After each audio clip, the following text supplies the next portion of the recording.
வணக்கம். நான் சினிமாக்காரன் பாபுஸ் பேசுகிறேன். என்னோடய சினிமாக்காரன் செல்லுலாய்டு கம்பெனியோட முதல் ஆடிஷன் வர 17ஆம் தேதி நடக்க போகுது. எல்லோரும் வந்துடுங்க. ஓகே.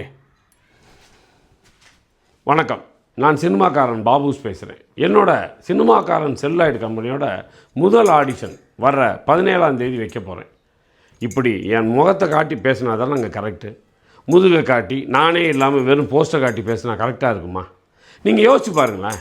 உங்களில் 90% ஆட்கள் ப்ரொஃபைலில் ஃபோட்டோ வைக்கிறதில்ல. உங்களோட பேரை ப்ரொஃபைலில் வைக்கிறதில்ல. செல்லக்குட்டி, கண்ணுக்குட்டி, பன்னிக்குட்டின்லாம் பேரை வச்சுக்கிறீங்களே, இதெல்லாம் நியாயமா?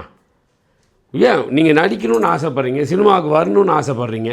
ஸோ வர்றவங்க தைரியமாக உங்கள் ஃபோட்டோவை ஃபஸ்ட்டு ப்ரொஃபைலில் வைக்க பழகுங்க. உங்கள் பேரை ஒரிஜினலாக வைக்க பழகுங்க. என்ன பயம்? ஏதோ டெரரிஸ்ட் மாதிரி மறைஞ்சே வாழ்கிறீங்களே. யாரையாவது ஏமாற்றி ப்ரொஃபைல் க்ரியேட் பண்ணுறீங்களா? இல்லைல்ல. தைரியமாக ஓப்பனாக வைங்க. நான் நடிக்க போகிறேன், வீட்டில் சம்மதமானு கேளுங்க. வீட்டில் ஒத்துக்கிட்டா வாங்க. நிறையா பேர் சொல்கிறீங்க எங்கள் வீட்டில் ஒத்துக்க மாட்டாங்கன்னா ஏன் ட்ரை பண்ணுறீங்க? ஒத்துக்க வைங்க. நான் யாரையும் ஃபோர்ஸ் பண்ண மாட்டேன். புரியுதுங்களா? விருப்பப்பட்டீங்கன்னா என்னோடய ஆடிஷனுக்கு வாங்க. நான் வைக்கிற டெஸ்ட்டில் பாஸ் ஆனீங்கன்னால், உங்களுக்கு திறமை இருந்ததுன்னா நான் கண்டிப்பாக உங்களை செலக்ட் பண்ணி என் ப்ராஜெக்ட்லேயோ இல்லை என்னோடய ஃப்ரெண்ட்ஸுகள் ப்ராஜெக்ட்லேயோ நான் ரெஃபர் பண்ணுவேன். இதுக்காக நான் ஆடிஷன்ற பேரில் உங்கள்கிட்ட காசை வாங்குறதெல்லாம் என் பழக்கத்தில் இல்லை.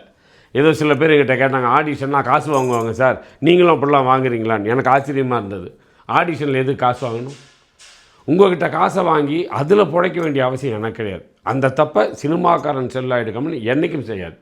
நீங்கள் வாங்க. உண்மையாகவே அழகும் திறமையும் உங்களோட ஆர்வமும் முழுமையாக இருந்தால் கண்டிப்பாக நான் உங்களை செலக்ட் பண்ணுவேன். என்னோடய ப்ராஜெக்டில் இல்லை என் ஃப்ரெண்ட்ஸுக்கு ப்ராஜெக்டில் கண்டிப்பாக ரெஃபர் பண்ணுவேன்.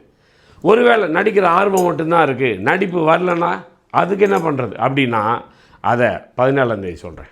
ஓகே.